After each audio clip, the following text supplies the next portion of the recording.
Hi, this is Dr. Emily Park with your next Functional Health Minute. Today, I'd like to spend a couple of minutes talking about my two favorite helpers when it comes to staying on the ketogenic diet. The first one is the BioSense Breath Ketone Meter, and here is what it looks like. It's pretty small. I'm actually going to demo how to take a reading, so I'm going to turn it on. It's really easy. You just press the check mark button and it'll turn on, and it's preparing the device. So and it'll show you what your last reading was when you turn on the device and it's preparing. So my last reading was a 5. For nutritional ketosis on the Biosense Breath Ketone Meter, it is great to be 5 or above, and of course the higher the number, the deeper you are into ketosis. For most people, you really are looking for something above a 5. You don't really need to be, above, 30 or 3.0 on a blood ketone meter. If you're checking blood ketones, it would be zero point 0.5 in a blood ketone meter, as far as the bottom of nutritional ketosis. For most people, being, above 5 on the Biosense breath ketone meter, which is my favorite device to use because it's really easy. I'll show you as soon as the device is done preparing how it's done. But you could use a blood ketone meter as well. There's several good devices out there, such as the Keto Mojo. But when you do blood ketones, obviously you're going to have to prick your finger. You have to buy testing strips, and obviously, if you have to inflict a little pain on yourself, you might be less likely to do it. 3, 4, 5 times throughout the day versus a breath ketone meter doesn't really, it doesn't hurt you. You can do it as many times as you like. So the BioSense breath ketone meter is my favorite one. It actually is FDA approved, and it has some really good studies backing the information, the data that comes out of it. And the other reason I like it is because it'll show you all the way down to a 1, and obviously it will register 0, but which is different than a lot of the blood ketone meters. A lot of them won't register until you get to zero point 0.5. So when someone's new starting ketosis, it might take you a while, 5 days, 10 days, 2 weeks to get into nutritional ketosis. And if you keep pricking your finger and seeing like 0, 0, 0, it might get a little, disheartening. But luckily, the BioSense meter starts measuring at a 1, so you'll start to, see the ketones build as it goes up, which is I think it's a really nice feature of the meter. It does come with a really awesome app. The app looks at all kinds of data. So you can look at obviously each number individually for the day. That's kind of like the home screen, but you can go back and pull, all your data. You can see like what's your average for the week, what's your average for the month, and so on and so forth. And you can, which I find to be like really pretty helpful, especially, once you've been on the ketogenic diet for a while. Most people will start playing around with, adding in some carbs here and there, and finding out what the threshold is, that how many carbs or how many carb days can you have and still kind of snap back into some form of nutritional ketosis rather easily. So I think the data is really helpful. I can tell you from my personal experience, when I first started the keto diet, it took a few days to get into, ketosis. And then, and I did it for about 6 weeks straight without really any higher carbs. And so I was getting numbers eventually that were, in the 20s, and even a couple above, 30. So it's pretty deep ketosis. But now that I've, been doing it for about 6 months, I will, I have been adding in some carb days, and it's, still maintaining great numbers and, great weight loss and everything. Okay, so the device is ready. So when it's ready, it's gonna tell you to press start. So you press start, and then it's gonna tell you to it's saying it's getting ready, and now it wants me to blow. So I take a deep breath in.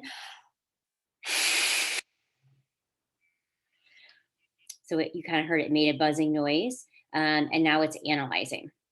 So it just takes like a couple of seconds to analyze, and then once it has a number, which it's getting there, you can kind of see it. The bars are going from white to green. So right now it's monitoring me as a 1, and that is because my first one this morning was a 5.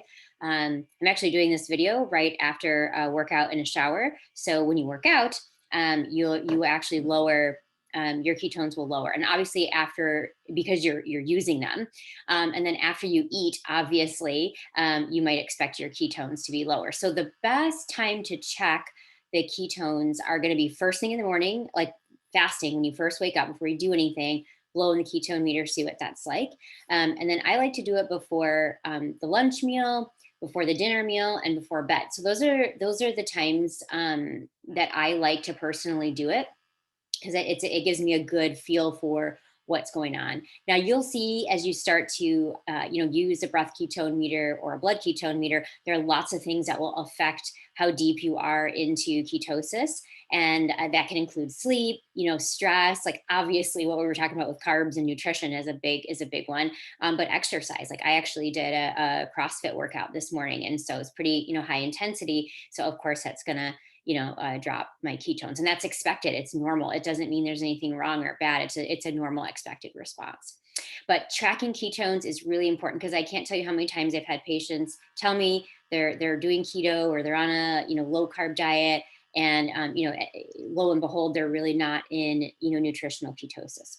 So the second part to this is, besides the breath ketone meter, is tracking your actual calories and your macros, seeing like what are you doing for total calories, for total carbs, for net carbs, for your fiber, for your protein, for your fat, because that can be really helpful too, especially if you are struggling with, let's say your goal is to lose weight on keto, or your goal is to lower your blood sugar, or try to lower your cholesterol, or you have some kind of health marker, and you're struggling to get there. Tracking is becomes really, really important, because there's two problems. You may be overeating, you may be under eating, you may be having too many carbohydrates when you don't think when you don't think you are. So tracking can be really important. And my favorite app is the Carb Manager app. I'm gonna pull it up for you.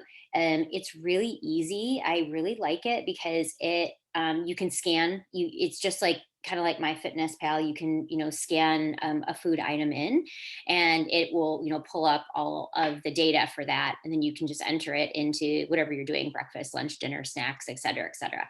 But and I will say, when you go to scan a food, just double check that what comes up on the app, and this is true of any of the apps, what comes up on the app actually matches like what's on the back of the label, because I have found a couple of discrepancies here and there. And it's because there's companies make similar products. Like for example, one of the keto chocolates that I really like has a non-keto version of it, and when I scanned it, the non-keto version came up, but I actually had the keto version.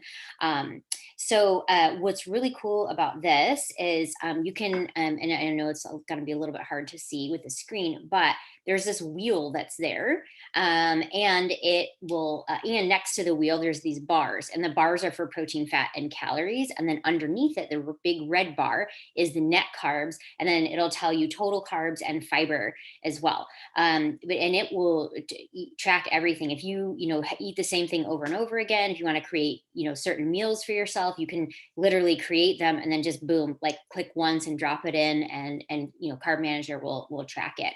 I also like Carb Manager because when you go to set it up in the app, it'll ask you all kinds of questions about your activity level and what are your goals. And so it really it creates your calories and your carb goals based on information that you give it, and it's very changeable, and very adjustable, which is amazing. So those would be honestly my top two recommendations for someone who wants to start to do a ketogenic type of a diet. The Biosense breath ketone meter is my favorite, but you can do blood ketones with something like a Keto Mojo. And then the Carb Manager app is also my favorite app.